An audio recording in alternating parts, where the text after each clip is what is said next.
Graça e paz, minha amada irmã, da parte do nosso Senhor Jesus Cristo.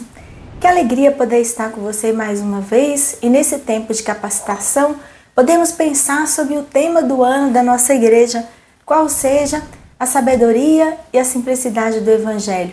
Como a gente pode viver nos caminhos da missão essa sabedoria e essa simplicidade do Evangelho? Eu queria me inspirar com você em alguns textos bíblicos. Queria começar por Provérbios, capítulo 14, versículo 8, que diz o seguinte: a sabedoria do homem prudente é discernir o seu caminho, mas a insensatez dos tolos é enganosa. A Bíblia define, especialmente no tempo do Antigo Testamento, a sabedoria, como a gente tem ouvido bastante nesse tempo, não assim como um conjunto de conhecimento, como um aglomerado de livros que você leu, ou de experiências que você teve, como a capacidade de resolução de problemas. Na verdade, a sabedoria bíblica ela tem a ver com a vitalidade da vida, em como a gente vive bem, não é? O que a Bíblia vai chamar de shalom. Então, aquela pessoa que vive bem o shalom, que entende a plenitude da presença de Deus na sua vida, que conhece o Senhor e obedece os seus mandamentos, é considerada uma pessoa sábia. E Provérbios também diz que o começo da sabedoria, o início da sabedoria, ou a chave motriz da sabedoria, é a gente temer o Senhor. Então, quanto mais a gente conhece a Deus, mais a gente conhece e pode obedecer aos seus mandamentos, mais sábio a gente se torna. E o texto em Provérbios diz então que a sabedoria do homem prudente, ou seja, quando a gente adquire essa habilidade do viver bem, uma das coisas importantes que vai acontecer na nossa vida é a gente discernir o nosso próprio caminho.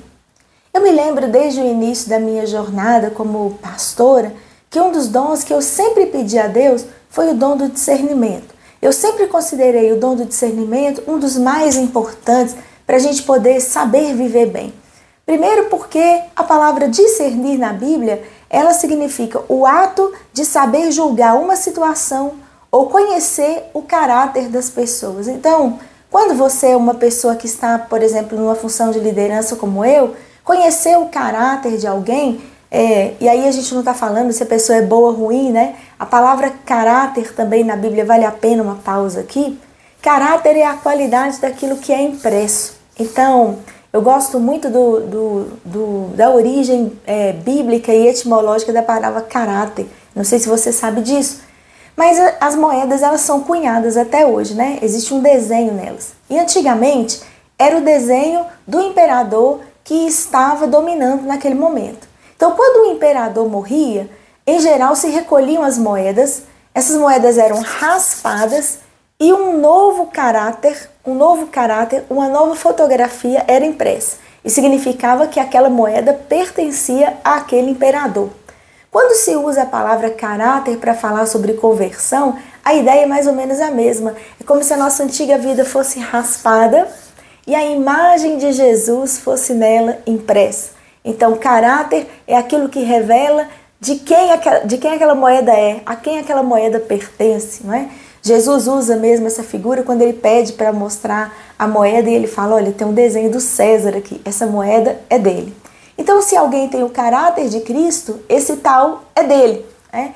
E então o caráter ele tem a ver com isso. O que está impresso na gente? Quais são os valores que estão impregnados naquela pessoa? E na liderança é muito importante discernir o caráter de alguém, não só para você poder perceber questões mesmo de inclinações, aptidões, habilidades daquela pessoa, como também você conseguir posicionar aquela pessoa no melhor lugar onde ela pode servir. Então, alguém que tem o discernimento do caráter de uma outra pessoa é alguém que poderá ser um bom discipulador, porque quando você conhece as pessoas, você posiciona essas pessoas para o melhor crescimento delas. E essa é uma das tarefas da liderança. Então, eu considerei sempre na minha vida que esse era um dom muito importante. Eu acho ele muito importante quando se trata do discipulado. Também acho ele muito importante quando você está criando os seus filhos, né? Como é que você conduz eles para aquilo que mais vai refletir os dons que Deus deu, para o seu filho, para a sua filha, a não ser você conhecendo o caráter. Como é que você pode ajudar uma amiga que está passando por uma dificuldade, que está sofrendo uma dor, da melhor maneira quando você conhece o caráter dessa pessoa. Então, para mim, a sabedoria tem muito essa carga, de fato, do discernimento. Ele é um dom espiritual importante para que a gente não apenas reconheça a natureza daquela pessoa, mas a gente também reconheça suas habilidades, seus potenciais. E como líderes que nós todas somos em muitos níveis diferentes, nós podemos melhor colaborar, então, para o crescimento, o desenvolvimento dessas pessoas, reconhecendo seus dons e posicionando essas pessoas de acordo com aquilo que melhor vai refletir a graça de Deus na vida delas. Enfim, então a palavra do Senhor, ela diz aqui que o homem sábio, ele discerne não apenas os outros, né? Não apenas ele discerne as outras realidades, mas ele tem uma grande aptidão, uma grande capacidade de discernir e conhecer a si mesmo, né? E aqui entra essa outra parte, não é? A minha sabedoria, a sabedoria do Evangelho, é para que eu reconheça também quais as áreas da minha vida eu devo abrir à ação do Espírito Santo, para que ele me transforme, para que ele me habilite, para que ele me capacite, não é? A gente tem hoje na psicologia, por exemplo, muitas condições de conhecer os nossos temperamentos, né? A gente faz acompanhamento terapêutico, a gente procura esse tipo de ajuda, não apenas quando a gente tem um problema, mas também quando a gente quer reconhecer aonde estão as nossas áreas potenciais de crescimento, não é verdade? E eu acho maravilhoso saber que essa busca que às vezes a gente está fazendo hoje por esses outros caminhos, o Espírito de Deus também quer suprir em nós. Ele quer que a gente chegue à maturidade da nossa vida. E maturidade também tem muito a ver com sabedoria. Quanto mais eu tenho conhecimento de mim mesma, quanto mais eu sei me posicionar nas situações, mais eu vou me abrir para que a graça de Deus possa me utilizar e eu possa ser canal do Senhor na vida das pessoas com muito mais efetividade. E aí eu quero passar para o segundo texto com você. Eu acredito que Jesus, ele nos ensina muito sobre discernimento, porque além da gente saber julgar uma situação ou conhecer o nosso próprio caráter ou o caráter das pessoas, o discernimento precede também as boas escolhas. Então, quando eu sei discernir uma situação, por exemplo, de um emprego, esse emprego é o melhor, o curso que eu vou estudar, esse curso é o melhor, o adolescente, não é? Essa turma é a melhor para eu andar, esses são os amigos que eu quero ter, essas são as influências que eu quero receber. Quanto mais eu tenho um bom discernimento, melhores escolhas eu vou fazer, escolhas inclusive que vão refletir a sabedoria em todas as áreas da minha existência. E é interessante por isso então que o próprio Salomão, né, em Provérbios, ele vai pedir sabedoria e ela foi concedida a ele e foi provada naquele episódio quando ele reconhece o caráter da mãe do bebê, né? E ele diz então, entregue essa criança a essa mãe porque o seu caráter revela que ela é a mãe dele. Então, é muito interessante a gente perceber isso. E aí eu vou para Jesus, né? Eu vejo dois momentos importantíssimos na trajetória de Jesus que eu quero compartilhar com você, em que Jesus revela como é que ele viveu esse evangelho simples e sábio. Como é que a sabedoria se revelava nas atitudes de Jesus. E eu vejo que essa sabedoria em Jesus, ela tem tudo a ver com caráter. E qual é o caráter de Jesus? Como é que Jesus se identifica? Como é que ele se discerne? Jesus começa o seu ministério debaixo de uma palavra, né? E uma amiga que me chamou a atenção para isso, assim, foi um momento para mim de uma revolução espiritual na minha vida, quando ela me chamou a atenção para o fato de que Jesus não começa seu ministério realizando coisas importantes. Jesus não começa o seu ministério pelos grandes milagres que ele realiza, mas ele começa o seu ministério justamente quando Deus diz quem ele é. Então é muito importante para ter sabedoria ouvir Deus nos dizer quem nós somos. E a palavra do Senhor fala que Jesus ele vai procurar João, ele chega à beira do Rio Jordão, onde João batiza, ele diz para João, é necessário que eu seja batizado, mesmo com a recusa de João. E quando Jesus é batizado, então o céu se abre e o Espírito de Deus então desce sobre ele em forma de uma pomba e há uma voz do céu que diz, esse é meu filho amado em quem eu me comprazo. Então a sabedoria, ela começa quando o Evangelho nos revela nossa verdadeira natureza, aquela que nós perdemos com o pecado, aquela que foi afetada na nossa relação com Deus. Nós temos uma natureza de filhos e filhas do Senhor, né? A filiação é um ponto de partida importante que, lembra que eu falei do caráter? Que marca na gente, imprime na gente a nossa primeira marca. Nós temos um pertencimento. Isso é muito saudável, isso é muito curativo e é o princípio do Evangelho. Então Jesus, ele recebe esse batismo, ele vai para o deserto para ser tentado, e aí eu estou seguindo aqui a narrativa de Lucas. Então na narrativa de Lucas, logo depois que Jesus é batizado e recebe essa marca, não é? Essa marca ali é colocada de um modo visível perante a comunidade, ele é filho de Deus, Deus o reconhece como filho, ele é tentado no deserto e logo depois ele vai para Nazaré.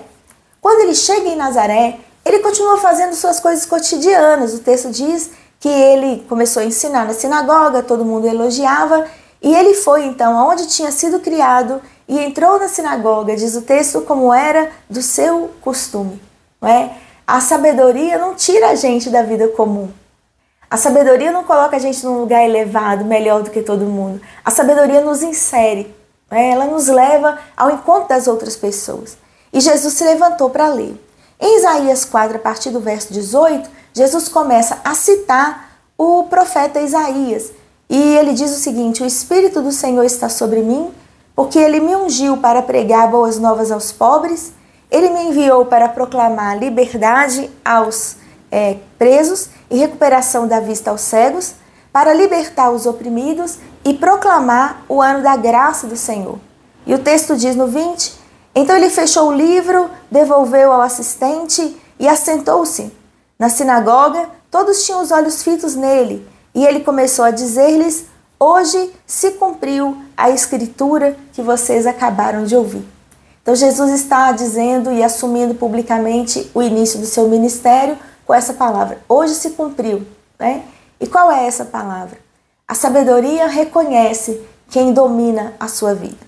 E eu quero então dizer que nós, como discípulos e discípulos de Jesus, homens e mulheres de Deus, temos a obrigação de ter em nós o mesmo caráter, a mesma impressão, as mesmas marcas que havia sobre Jesus. A sabedoria é buscar o que Jesus buscou. E ele buscou que o Espírito de Deus estivesse sobre ele. Quem é que domina as suas decisões, minha amada irmã? A quem você recorre quando você está em tempos de dificuldades?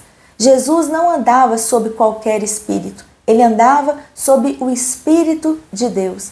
A sua sabedoria era discernir o seu caminho. Esse é um caminho que Deus está conduzindo ou esse é um caminho no qual eu estou andando por mim mesmo? Então é preciso que tudo que nós façamos e todo o movimento da nossa vida comece por uma profunda convicção de que é o Espírito do Senhor que está sobre nós. Há um tempo atrás, eu escrevi um livro chamado Incompleto, e nesse livro eu conto a experiência de um moço chamado Jefité. Jefité era um líder do povo de Deus. E o texto bíblico em Juízes 11 diz: o Espírito do Senhor veio sobre Jefité. Ele teria que liderar uma batalha e o Espírito de Deus já estava sobre ele. Mas ele não discerniu que esse Espírito estava sobre ele. E o resultado é que no meio da batalha, ele faz um voto absurdo, não é? De que se ele voltasse vitorioso, ele iria sacrificar a sua filha. Aliás, ele iria sacrificar a primeira pessoa que saísse de casa. E ele não sabia que ia ser a filha dele. Então quando ele vê a filha, ele logo se espanta, ele fica arrasado, não é? O texto bíblico termina dizendo que ele reinou apenas por 6 anos. Por quê? Porque embora o Espírito de Deus estivesse sobre ele e ele fosse ungido e a vitória já estivesse prometida, ele não discerniu, ele não teve sabedoria. E na hora de agir, ele agiu conforme os seus medos. O medo da rejeição do pai, a condição de vida difícil que ele tinha experimentado, a rejeição dos irmãos, a rejeição da cidade. Ele foi movido pelas suas dores, ao invés de ser movido pelo Espírito de Deus. Então, quando a gente descobre a nossa identidade de filhos e filhas de Deus, nós somos convidados pelo Senhor a passar a nos mover pelo Espírito que está sobre nós e não pelas experiências ruins que nós já tivemos na nossa vida. Esse é um primeiro passo importantíssimo da sabedoria. Vai ser tremendamente libertador e é o que vai permitir à igreja viver a sua tarefa no mundo. É essa convicção de filho de Deus que faz com que Jesus diga coisas como assim: olha, eu vou morrer, né? Mas ninguém está tirando a minha vida. Eu mesma a dou, né? Porque é isso que o Pai me disse para vir aqui e fazer. Jesus se move o tempo todo por essa convicção de ser um filho de Deus. E isso para mim é algo assim tremendamente poderoso. É algo que eu tenho buscado na minha vida. Senhor, eu ainda não reconheço de fato assim todo o conteúdo da filiação divina, não é?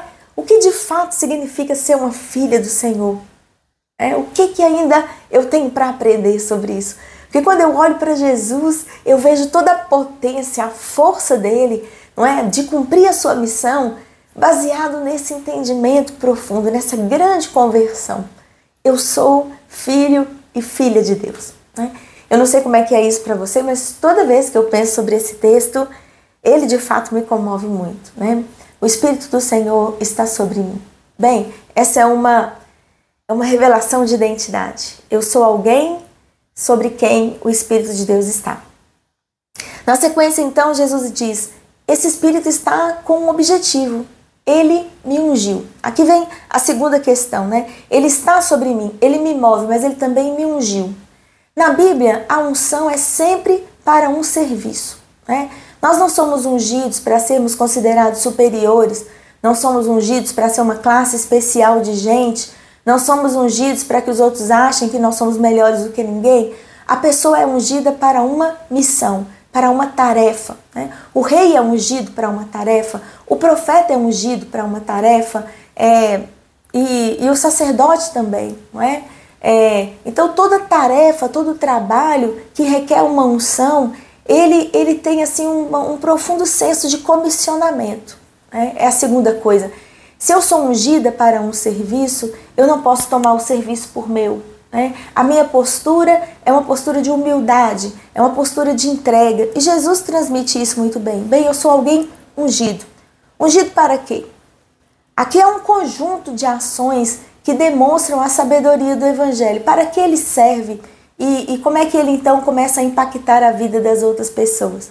Primeiro, eu sou ungido para pregar boas novas aos pobres, diz Jesus.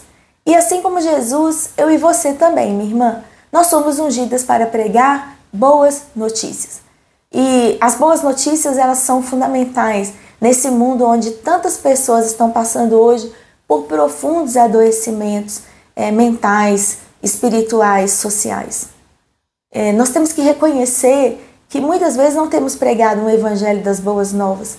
Temos pregado um evangelho de tarefas, temos pregado um evangelho de meritocracias, temos pregado um evangelho de merecimentos, mas não temos pregado um evangelho das boas notícias. Toda boa notícia tem um único objetivo: ela quer alegrar o seu receptor, ela quer impactá-lo para a vida, impactá-lo para a alegria, para um grande potencial de realização. E a Bíblia chama então essas pessoas que recebem as boas notícias de pobres. Existe muitos jeitos de entender as dimensões da pobreza, inclusive das condições de vida que têm roubado das pessoas a dignidade hoje. E o Evangelho, ele é dignificador. Nós estamos passando por um momento difícil na vida da nossa igreja evangélica no Brasil hoje, um momento de crise em que pessoas não têm sido movidas das suas situações de morte, não têm sido tiradas das suas diversas pobrezas como deveriam. Mas quando o Evangelho ele surge na Galileia, ele tira as pessoas da separação social, quem era impedido de participar do culto, quando Jesus cura uma pessoa, quando Jesus limpa uma lepra, quando Jesus liberta um endemoniado, ele está proclamando boas novas. Você tem acesso ao culto, você pode agora entrar na sinagoga e adorar a Deus. Jesus está proclamando boas novas de relações sociais, porque as doenças estigmatizam, as doenças separam, as possessões demoníacas afetam os relacionamentos, mas o Evangelho, quando ele entra, ele faz com que as pessoas possam viver novamente em família, não é? Jesus qualifica as relações sociais e econômicas Zaqueu, quando é tocado pelo Evangelho, ele promove ali uma mini revolução social, ele faz distribuição de renda, não é? Dorcas, quando anuncia o Evangelho e costura os vestidos e dá dignidade às viúvas, talvez até lhe ensinasse uma profissão. Priscila, quando ensina Apolo e o traz e dá acesso à comunidade. Então, todo o Evangelho, quando ele anuncia as boas novas, ele integra essas pessoas, ele tira essas pessoas das suas pobrezas relacionais, das suas pobrezas sociais, das suas pobrezas culticas, das suas pobrezas em todos os sentidos, não é? Então o Evangelho da salvação, ele é o Evangelho das boas novas. A segunda coisa que Jesus diz e que identifica a sua sabedoria para viver o Evangelho é que Jesus diz: eu fui enviado para proclamar liberdade aos presos. E o Evangelho, ele precisa promover isso, né? Liberdade de escolha, ensinar a gente a fazer boas escolhas. Liberdade de pensamento, ensinar a gente a pensar com padrões saudáveis. É por isso que a palavra do Senhor diz que a gente tem a mente de Cristo, né? Eu tenho estudado muito isso também ultimamente e eu estou muito encantada com todas as descobertas da neurociência e vendo, por exemplo, como que as tecnologias não estão às vezes ajudando a gente a pensar melhor. Existe hoje até uma expressão dizendo que o cérebro da gente está apodrecendo, né? Existe essa expressão pesada, né? Então muitas doenças emocionais, muitas doenças que a gente está tendo, muitas estruturas de pensamento que oprimem, não é? De não merecimento ou de grande exaltação, de valorização do dinheiro em detrimento de valorização das pessoas. A gente está envolvido nesses últimos dias aí nas discussões em torno dos jogos, né? E como que os jogos estão impactando a saúde mental das pessoas, os joguinhos de computador e os jogos de aposta. Meu Deus, quantas coisas que adoecem o pensamento, que aprisionam a gente, né? Então, proclamar liberdade aos presos, não só aqueles que estão nas cadeias físicas, não é? Mas a todos os tipos de presos que existem, uma liberdade para a vida. O Evangelho, ele nos dá essa consciência que o Espírito de Deus está sobre nós para proclamar liberdade. A outra coisa que Jesus fala é que ele também foi enviado para recuperar a vista aos cegos, né? Novamente, a questão da cegueira na Bíblia não é só uma condição que afeta os órgãos visuais, os olhos, mas ela é principalmente e seriamente uma questão também espiritual.